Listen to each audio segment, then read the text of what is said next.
बढ़ाएं अपना कदम सक्सेस की ओर मार्गदर्शन कोचिंग इंस्टीट्यूट के साथ। मार्गदर्शन कोचिंग इंस्टीट्यूट बिहार में एकमात्र कोचिंग संस्थान IIT and medical entrance exam के लिए।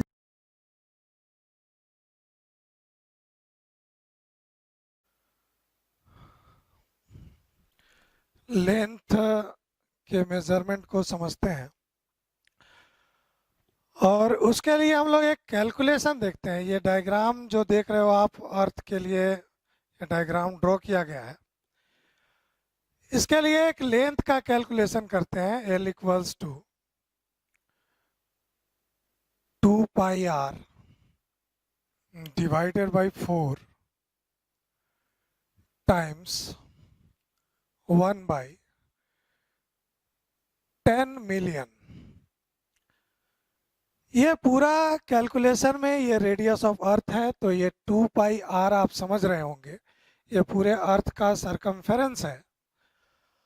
डिवाइडेड बाई 4 मतलब ये इस पूरे सरकमफेरेंस के इस डिस्टेंस की बात हो रही है। 2 पाई r का 1/4 ये पार्ट है क्या d? तो ये कह सकते हो ये इक्वेटर से नॉर्थ पोल तक का जो डिस्टेंस है। अब इस डिस्टेंस इस d 2 पाई r बाई 4 का 1 बाई 10 मिलियन। अब अगर इस लेंथ का कैलकुलेशन करोगे, क्योंकि रेडियस ऑफ अर्थ नोन है, तो इसके अकॉर्डिंग हम लोग अगर इसकी वैल्यू को कैलकुलेट करते हैं और इस पार्ट को से 2 into 3.14 times approx value 6400 kilometre divided by 4 into 10 to the power 7। इस कैलकुलेशन को फर्दर कैलकुलेट करोगे तो आप ये देखोगे कुछ 1.000 मीटर 8 कुछ टर्म आते हैं। लेकिन अब ये आप समझ रहे होगे कि ये जो हमने कैलकुलेशन किया वो फाइनली 1 मीटर आ रहा है, अगर हमने अर्थ का रेडियस भी मीटर में रखा है। एक्चुअली में जब लेंथ की यूनिट डिसाइड की गई शुरुआत में, तो इसी तरीके को अपनाया गया या इस तरीके से 1 मीटर को डिफाइन किया गया। ऑब्वियस सी बात है कि आज हम 1 मीटर को इस तरीके से डिफाइन नहीं करते, लेकिन शुरुआत में जब 1 मीटर लोगों को समझाया गया कि 1 मीटर होता क्या है, तो उसके लिए ऐसा तरीका कुछ अपनाया गया। लेकिन आज क्या तरीका है वो भी समझेंगे हम लोग। लेकिन पहली बात तो ये क्यों ये मेथड से अब डिफाइन नहीं करते। कॉमन सी बात है कि ये मेथड आप देख सकते हो कितना कॉम्प्लिकेटेड है कि जिस किसी को भी 1 मीटर एक्सप्लेन करना होगा, उसे समझाना होगा कि अर्थ पे चलो आप इक्वेटर से नॉर्थ पोल तक जाओ और वो दूरी का 1 बाई 10 मिलियन करो। क्लियर सी बात है कि कोई भी ऐसे एक्सपेक्ट नहीं कर सकता कि डायमीटर इक्वेटर से नॉर्थ पोल की दूरी क्या है। तो इस तरीके से डेवलपमेंट आगे बढ़े, मीन्स आगे ये कहा गया कि दूसरा तरीका कुछ टाइम के बाद ये अपनाया गया। तो अब लेंथ के लिए एक दूसरे मेथड को देखा गया, और वो क्या, तो पेरिस के एक लेबोरेटरी में फ्रांस में एक प्लैटिनम इरिडियम, एक अलॉय मटेरियल का, ये प्लैटिनम और इरिडियम मेटल्स हैं, इनका एक सिलेंडर लिया गया और इस सिलेंडर पे 2 मार्क किए गए और इन 2 मार्क को स्टैंडर्ड माना गया कि ये लेंथ 1 मीटर का है। लेकिन आज हम ये भी डेफिनेशन नहीं पढ़ते 1 मीटर के लिए। तो पहली बात को छोड़ी गई, क्यों? क्योंकि ये काफी मुश्किल था किसी को एक्सप्लेन करना। दूसरी बात क्या है, ये तो इजीली बताया जा सकता है किसी भी सिलेंडर के लिए कि एक सिलेंडर है, उसके बीच 2 मार्किंग है, उनके बीच का डिस्टेंस 1 मीटर है। लेकिन 1 मीटर के डेफिनेशन को कुछ टाइम तक इसे माना गया, बाद में इसे भी छोड़ दिया गया। अभी क्या लेटेस्ट डेफिनेशन है तो वो डिस्टेंस है, वो डेफिनेशन है that 1 metre is the distance traveled by the light in 1 by 299 792 458 second. Of course ये कॉम्प्लिकेटेड तो ये भी दिखने में लग रहा है, लेकिन ये डिजिट एक कॉमन डिजिट है। This is nothing but speed of light, speed of light. मतलब ये कह सकते हो कि अभी जो फाइनल डेफिनेशन है 1 metre is the distance travel by light in, ज्यादा करेक्टली कह सकते हो in vacuum, in this much of second. तो क्लियरली अब ये डेफिनेशन ही यूज में हम लोग लेते हैं 1 मीटर का जब कभी भी डिफाइन करते हैं। लेकिन अब बात ये करते हैं कि पहला डेफिनेशन ये था, फिर ये आया, फिर ये आया, तो कुछ कमी रही होगी इन डेफिनेशंस में, तभी तो हम लोग इसकी बात कर रहे हैं। तो अगर फर्स्ट थिंग की बात करो तो ये सिंपल है कि अगर यूनिट, हम किसी भी यूनिट को डिफाइन कर रहे हैं तो वो यूनिट आसानी से दूसरे को एक्सप्लेन किया जा सके। इस यूनिट में वही समस्या है कि आप किसी को 1 मीटर समझाने चलो तो पता चले कि वो कॉम्प्लिकेटेड सा डेफिनेशन बन रहा है। इसमें क्या समस्या है? ये तो आसानी से डिफाइन किया जा सकता है। इसमें भी समस्या है, और वो क्या कि जब आप कह रहे हैं कि ये प्लेटिनम इरिडियम मेटल का एक रॉड है, तो इस रॉड के बारे में, मेटल की एक प्रॉपर्टी समझ रहे होगे आप लोग कि जब कहीं भी कोई मेटल का अगर टेम्परेचर इंक्रीज करे, डिक्रीज करे, तो उस मेटल के साइज में फर्क आता है। उस घटना को कहते हैं थर्मल एक्सपेंशन। उसकी बात हम लोग आगे करेंगे, लेकिन ये क्लियर था कि ठीक है, हम लोग मेंटेन करने की कोशिश करेंगे कि इसका टेम्परेचर कांस्टेंट रहे। लेकिन फिर भी अगर हमें हाई एक्यूरेसी के साथ यूनिट को डिफाइन करना है तो ये प्रॉब्लम हो सकती है कि ये मेटल के मार्क जो है टेम्परेचर के साथ से चेंज करने लगे और 1 मीटर जो डिफाइन कर रहे हैं वो चेंज होने लगे। मतलब यूनिट को आप इजीली डिफाइन कर सकें तभी वो करेक्ट है। यूनिट इनवेरिएबल होना चाहिए तभी वो करेक्ट है। ये गड़बड़ हुआ क्योंकि आप इजीली डिफाइन नहीं कर सकते, ये गलत हुआ क्योंकि ये वेरिएबल हो सकता है। एंड फाइनल डेफिनेशन अब मीटर के लिए यही है। तो हम लोग कह सकते हैं कि यूनिट, तो अब अगर हम लोग किसी यूनिट को डिफाइन करते हैं, मीन्स ऑफ कोर्स जब कभी भी किसी यूनिट को डिफाइन करेगी कोई भी संस्था, तो उसके लिए अब कुछ कंडीशंस अप्लाई होंगे that unit should be easily reproducible, आसानी से आप हर जगह वो उपलब्ध करा सके। इनवेरिएबल मीन्स जिस किसी भी यूनिट को आपने डिफाइन किया है वो वेरी ना करे टाइम के साथ, प्लेस के साथ। एंड इनडिस्ट्रक्टिबल, वो नष्ट भी ना हो जाए। जैसे आप एग्जाम्पल के लिए, कई बार मैंने देखा है कि अभी भी मेजरमेंट के लिए अगर स्केल अवेलेबल नहीं है, लोग हाथ से ही मेजरमेंट शुरू कर देते हैं। ऑब्वियस सी बात है कि वो हाथ अलग अलग पर्सन के अलग अलग लेंथ का है, और अगर वो हाथ किसी का टूट गया तो वो फिर इन कंडीशंस को, वो इजीली रिप्रोड्यूसिबल तो है, हर आदमी के पास अपना उसका हाथ है, लेकिन वो वेरिएबल है, डिस्ट्रक्टिबल है। नेक्स्ट बात करते हैं हम लोग कि किसी भी फिजिकल क्वांटिटी को किस तरीके से रिप्रेजेंट करते हैं। To represent a physical quantity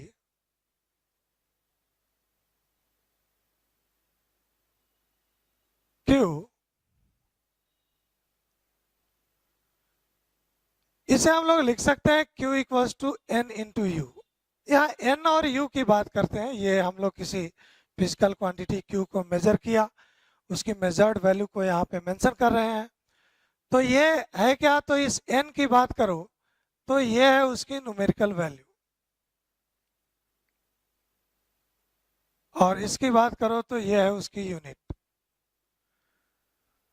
मतलब ये जैसे किसी भी एग्जांपल को ले लो, आप अगर एक कहते हो लेंथ, तो लेंथ आपने कहा किसी स्केल का लेंथ है 10 मीटर, तो आप इस लेंथ को, इस फिजिकल क्वांटिटी को मेजर करके उसकी वैल्यू को बता रहे हो, कुछ न्यूमेरिकल वैल्यू लिया और यही उसकी यूनिट ली। मतलब ये कि अगर आप एक फिजिकल क्वांटिटी को रिप्रेजेंट करना चाहते हो, बताना चाहते हो, तो उसके लिए आपको कुछ न्यूमेरिकल वैल्यू बतानी होगी और उसकी यूनिट बतानी होगी। यह न्यूमेरिकल वैल्यू और कुछ नहीं, ये बता रहा है कि उस क्वांटिटी का जो लेंथ हमने मेजर किया है उस बॉडी का, वो लेंथ 1 मीटर का 10 टाइम्स है। लेकिन एक और यूनिट आप लोगों ने सुना होगा, और वो है मान लो सेंटीमीटर। हम लोग इसे रिप्रेजेंट करना चाहे सेंटीमीटर में। अब clearly 1 metre is 100 centimetre, so it is 1000 centimetre. तो जब हम देख रहे हैं क्या यहाँ पे कि जब हमने यूनिट को, इस मीटर से सेंटीमीटर छोटा है, यूनिट को किया छोटा, तो ये न्यूमेरिकल वैल्यू हो गया बड़ा। यूनिट को छोटा करने पर न्यूमेरिकल वैल्यू बड़ा होगा, और इस बेसिस पर हम लोग लिख सकते हैं also that for a given measured value n1 u1 equals to n2 u2। Clearly अगर आपने यूनिट को चेंज किया, यहाँ u1 और u2 दो अलग अलग यूनिट है, अगर आपने यूनिट को चेंज किया तो उसकी न्यूमेरिकल वैल्यू भी चेंज हो सकती है। और क्लियरली अगर आपने यूनिट छोटा चूज किया तो न्यूमेरिकल वैल्यू बड़ा हो जाएगा। इस तरीके से ये कह सकते हैं hence n is inversely proportional to u। जितना छोटा यूनिट लोगे, जब उसे रिप्रेजेंट करोगे उस क्वांटिटी की वैल्यू, तो न्यूमेरिकल वैल्यू उतनी ही बड़ी हो जाए। बात करते हैं हम लोग डिफरेंट सिस्टम ऑफ यूनिट की। इन जनरल देखोगे कि एक ही क्वांटिटी को मेजर करने के लिए अलग अलग यूनिट यूज किए जा सकते हैं। अब अगर देखो जैसे जनरल आप किसी बॉडी की हाइट को या लेंथ को मीटर में बता सकते हो, सेंटीमीटर में बता सकते हो, फुट में बता सकते हो। तो एक्चुअली में है क्या कि ये एक ही क्वांटिटी, जैसे लेंथ को ही मेजर करने के लिए इतने सारे यूनिट है, मास को भी मेजर करने के लिए किलोग्राम है, ग्राम है, टन है, क्विंटल है। ये अलग अलग यूनिट क्यों है? क्योंकि शुरुआत में ऐसा था कि वर्ल्ड के डिफरेंट डिफरेंट कंट्रीज अपना अपना यूनिट यूज कर रहे थे। और अगर हम लोग बात करें टिल 1970 तक, तो 3 मेजर सिस्टम ऑफ यूनिट थे जो कि ज़्यादा पॉपुलर थे। और उसमें एक अगर बात करें MK सिस्टम, ये जो टर्म है MKS डिनोट करता है metre, kilogram and second. The second one is CGS system. C for centimeter, G for gram, and S for second. And the third one is FPS system. F for foot, pound, and second. ये क्या देखोगे कि तीनों में time की unit same है, और simple सी बात है कि टाइम की यूनिट सेम क्यों है, मीन्स अगर हम लोग ये सोचे कि मास के लिए लेंथ के लिए यूनिट डिफरेंट है लेकिन टाइम की यूनिट कॉमन है।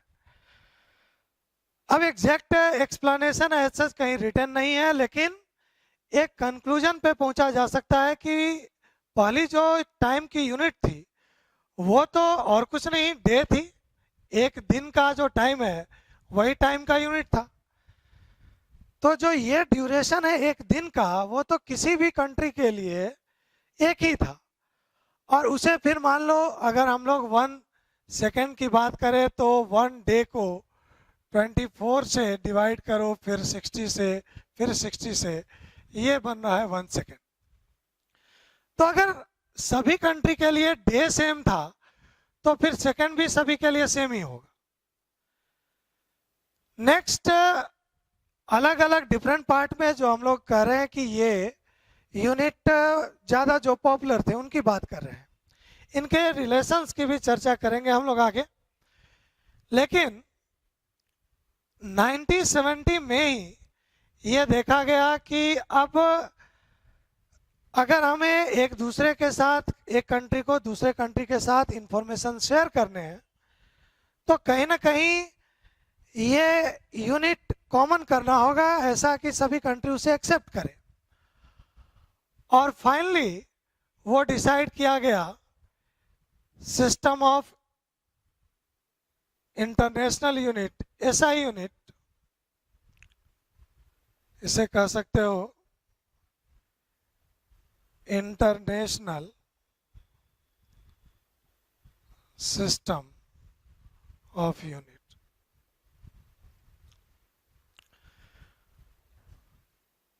फाइनली ये कहा गया कि अब ये यूनिट है जो इंटरनेशनली एक्सेप्टेड होगा, हर कंट्री इसे फॉलो करेंगे। हालांकि अभी भी कई कंट्री अपने सिस्टम को फॉलो कर रहे हैं। जैसे अगर आज आप भले ही इंडिया में जो मोस्ट पॉपुलर यूनिट है वो किलोग्राम है, केजी है, लेकिन जब कभी आप केक खरीदने जाओ तो आप देखोगे कि वो केक अभी भी पाउंड में ही बेचता है। ऑफ कोर्स वो केक जो है वो कह सकते हो कि यूएसए का कल्चर है, इंडिया में तो उसका डेवलपमेंट हुआ नहीं। तो वो जिस मेजरमेंट के साथ किया वहाँ जाता है वही यहाँ भी चल रहा है। तो आप देखोगे कि केक को पाउंड में मेजर किया जाता है। लेकिन अपनी जो बुक्स हैं या अपनी जो स्टडी होगी आगे की फिजिक्स, वो एसआई यूनिट पे ही होगी। तो एसआई यूनिट की बात करें तो एसआई यूनिट में उन सातों जो क्वांटिटी हैं, फंडामेंटल क्वांटिटी, उनके लिए 1 by 1 फिर से उसे हम लोग रिपीट कर लेते हैं। जैसे मास के लिए ये किलोग्राम, लेंथ के लिए मीटर, टाइम के लिए सेकेंड, करंट के लिए ampere, temperature kelvin, amount of substance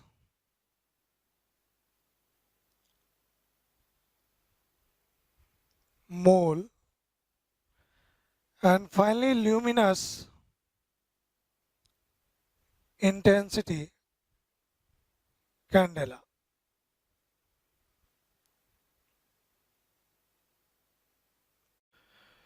एक मेथड समझते हैं हम लोग। अगर लार्ज डिस्टेंस को मेजर करना है, ऑब्वियस सी बात है कि अगर कोई सन और अर्थ के बीच के डिस्टेंस को मेजर करना चाहता है और अगर उसके हाथ में एक स्केल दे दो तो ये स्केल से तो मेजर करना संभव नहीं है सन को और अर्थ के बीच के डिस्टेंस को। तो हम लोग अभी समझेंगे कि किस तरीके से सन और अर्थ जैसे डिस्टेंस या वेरी लार्ज डिस्टेंस को मेजर किया जा सकता है। इस मेथड को कहते हैं पैरेलैक्स मेथड। पैरेलैक्स क्या है, पैरेलैक्स मेथड क्या है, इसको हम लोग समझते हैं एक सिंपल एग्जांपल से। जैसे आप एक पेन या मार्कर जो मैंने लिया है इसे लेते हैं और इसे मान लो, इस मार्कर को आप किसी दीवार के सामने रख लो और दीवार के सामने रखकर एक बार करें क्या कि आप अपने लेफ्ट आई को बंद करें और इसके पोजीशन को देखें। उसके बाद दूसरी बार इसी मार्कर के पोजीशन को राइट आई को बंद करके देखें। आप क्या पाओगे कि एक बार अगर आपने लेफ्ट आई बंद किया, एक बार राइट आई बंद किया, तो यही मार्कर आपको डिफरेंट पोजीशन पे नजर आएंगे। ये एक ही ऑब्जेक्ट जो कि है तो एक्चुअली में एक ही पोजीशन पे, लेकिन आपको नजर आ रहा है दो डिफरेंट पोजीशन पे। This phenomena is called parallax. लेकिन इस फेनोमेना को हम लोग लार्ज डिस्टेंस मेजर करने में कैसे यूज कर रहे हैं, तो उसे हम लोग समझते हैं इस तरीके से। सपोज हमें सन का डिस्टेंस मेजर करना है अर्थ सरफेस से, अर्थ सरफेस से, तो अर्थ सरफेस पर ही हम लोग दो पोजीशन चूज कर लेंगे। से एक पोजीशन है P और एक पोजीशन है Q। अब इन दोनों पोजीशन से सन को देखा गया टेलीस्कोप की हेल्प से, क्योंकि उतना लार्ज डिस्टेंस देखने के लिए हमें कोई डिवाइस चाहिए। तो उस टेलीस्कोप के मेथड से सन को देखा गया और ये देखा गया कि ये सन यहाँ से कुछ इस तरीके से इस लाइन के अलॉन्ग दिख रहा है और वहीं दूसरी तरफ Q से इस लाइन के अलॉन्ग दिख रहा है। हम लोग इस टेलीस्कोप को जिस एंगल पे रोटेट कर रहे हैं यहाँ से और यहाँ से, उन एंगल के हेल्प से इस एंगल का पता कर लेते हैं। This angle theta is also called parallax angle. अब हमें ये डिस्टेंस चाहिए, सपोज ये डिस्टेंस d चाहिए, और उसके लिए हम लोग ये कैलकुलेट कर लेंगे यहाँ से यहाँ के इस डिस्टेंस को। ये सपोज मान लो ये लेंथ L है यहाँ से यहाँ का। क्लियरली अब उस रिलेशन को यूज करेंगे क्योंकि ये d काफी बड़ा है, ये दोनों डिस्टेंस ऑलमोस्ट सेम ही है, तो ये d काफी बड़ा है इस L के मुकाबले में। डायग्राम में आपको लग रहा है कि ये लगभग एक जैसे हैं, लेकिन क्लियरली ये सन पर कोई दो पॉइंट चूज करें और अर्थ पे कोई दो पॉइंट चूज करें और उससे सन का डिस्टेंस, तो ये डिस्टेंस तो काफी बड़ा है। तो क्लियरली यहाँ पे कह सकते हैं here d is much greater than L। अब यहाँ से एक रिलेशन जो हम लोगों ने थीटा को डिफाइन किया था प्लेन एंगल को, उसको यूज करो, तो here theta can be written as theta equals to L by D.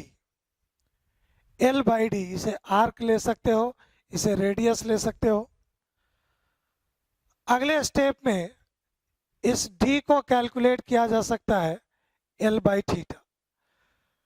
अब ये देखो कि L अपने पास नोन है, ये हम लोग अर्थ के डिस्टेंस को तो मेजर कर ही सकते हैं, और साथ साथ ये थीटा एंगल किस एंगल पे रोटेट करके ये निकाल लिया गया, तो ये डिवाइड करके हम लोग इस डिस्टेंस को भी निकाल सकते हैं।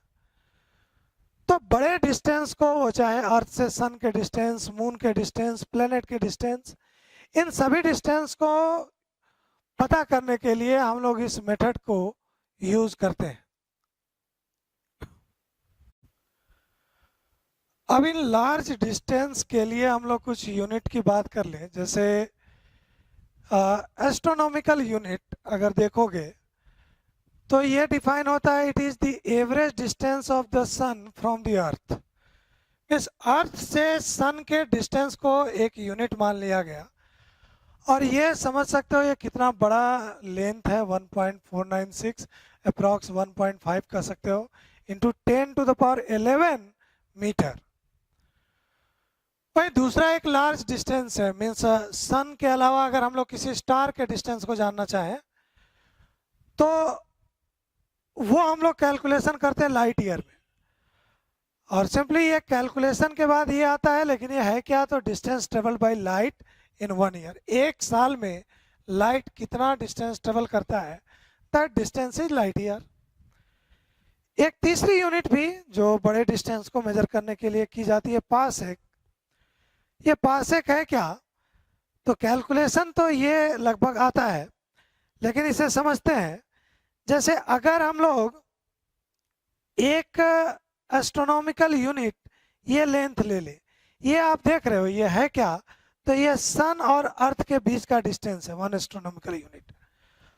और इस 1 एस्ट्रोनॉमिकल यूनिट इस लेंथ के द्वारा किसी पॉइंट पे अगर 1 सेकंड का एंगल, ये एंगल की बात करो तो एक रेडियन एंगल जो हम लोगों ने डिफाइन किया था, उस एक रेडियन एंगल की बात करें तो एक रेडियन में अगर डिग्री में कन्वर्ट करो उसे,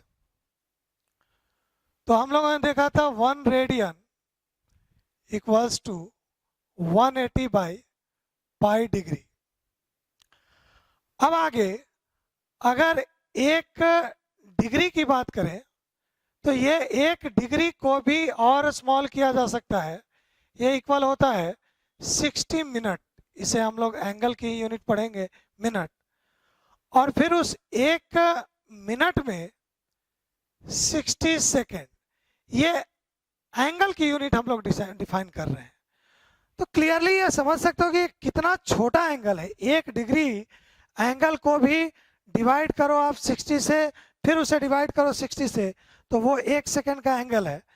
तो एक एस्ट्रोनॉमिकल यूनिट वाला लेंथ जिस किसी पॉइंट पर 1 सेकेंड का एंगल बना रहा है, तो उस डिस्टेंस को, यहाँ से यहाँ तक के डिस्टेंस को 1 पार्सेक कहेंगे।